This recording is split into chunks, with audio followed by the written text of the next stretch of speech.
네, 시작하겠습니다. 위생사 환경위생 필기 450페이지에는 마지막 의복위생, 이거를 후딱 전 시간에 끝내려다가 그래도 설명을 좀 해야 될 부분이 있어서, 의복의 목적은 아시다시피 체온 조절, 신체 보호, 뭐 쉬운 내용들, 바람직한 것들, 옳은 것들 고르시면 되겠고, 그 다음에 의복의 기후, 쾌적한 느낌 이렇게 되어 있는데, 이것도 그렇게 막 굳이 외우실 필요는 없습니다. 그 중요한 건 뭐냐면 양쪽 거로 3번에 있는, 일단 제일 중요한 거 4번의 방한력, 열 차단 단위, 의복의 보온력의 단위, 뭐 다 같은 말이에요. 방한력의 단위, 보온력의 단위, 열 차단 단위, 클로라고 읽으시면 돼요. 클로,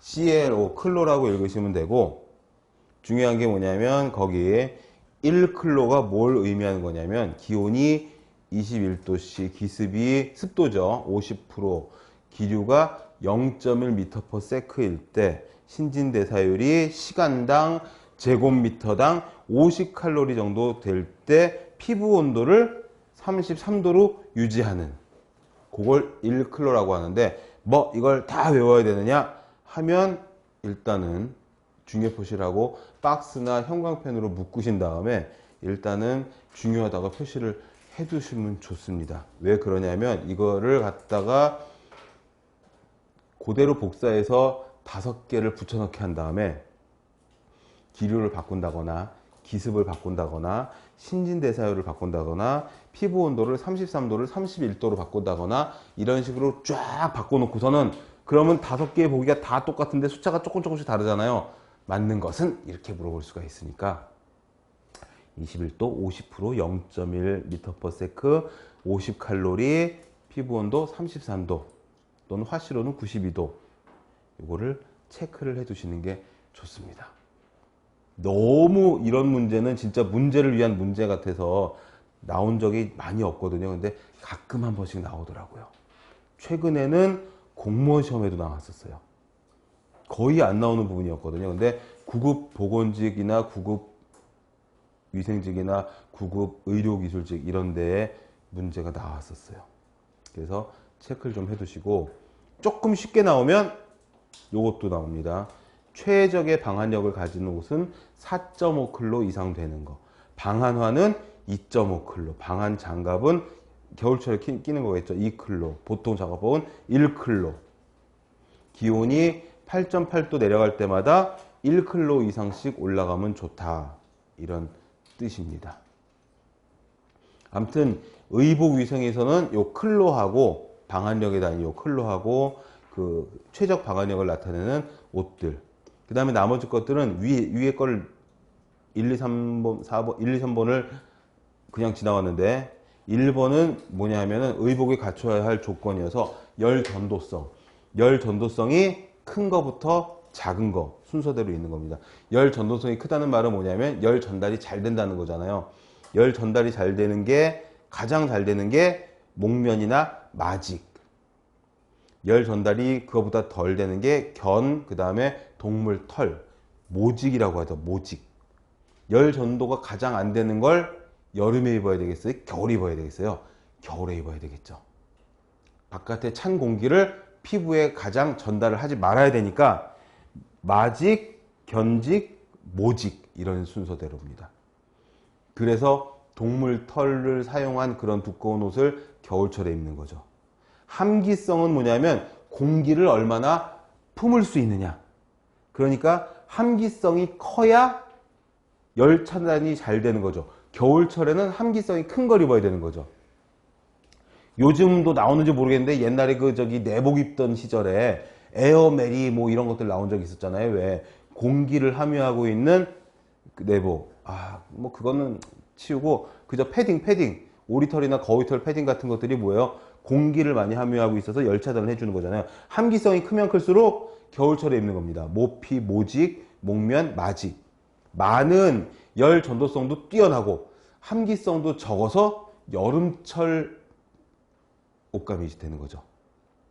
통기성은 뭐죠? 공기를 얼마나 잘 통과시킬 수 있느냐.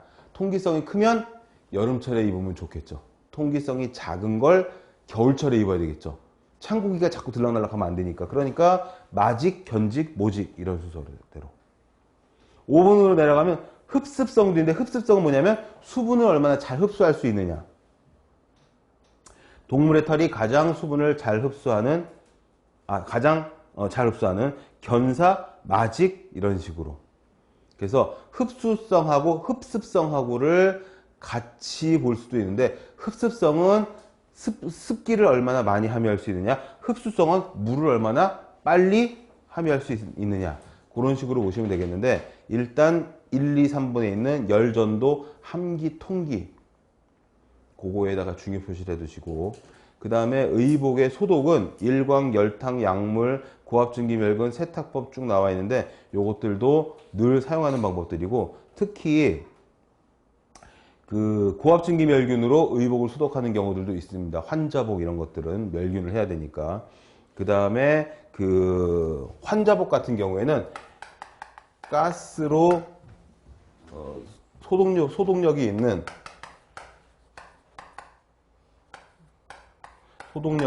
가스로 소독을 하는 경우도 있어요.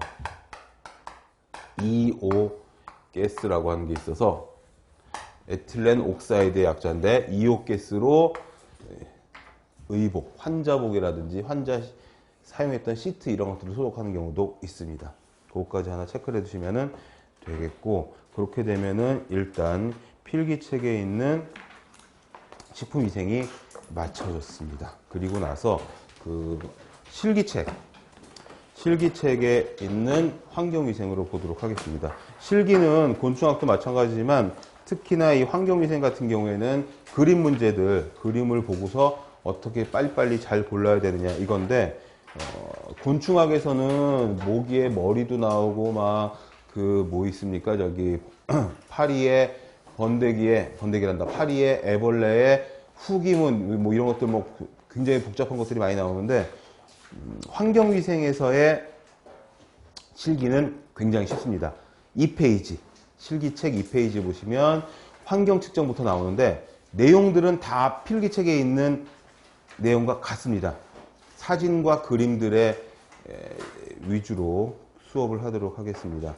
거기 보시면 2페이지의 밑에 보시면 그림 1-1이 나오는데, 오른쪽에 있는 사진부터 보시면 백엽상 보신 적이 있을 겁니다. 잔디밭 위에 세워야 하고 세장처럼 구멍이 숭숭 뚫린 하얀 나무나 알루미늄 같은 것들로 만들어져야 하고, 그리고 가운데에 뭐가 있죠? 온도계가 있죠. 건구 온도계가 들어 있습니다. 그 높이는 1.2에서 1.5m 정도 되고, 그 높이는 뭐라고 얘기하냐면 호흡선이라고 얘기를 합니다. 그래서 그림 위에 보면 한쪽 가로 2번에 호흡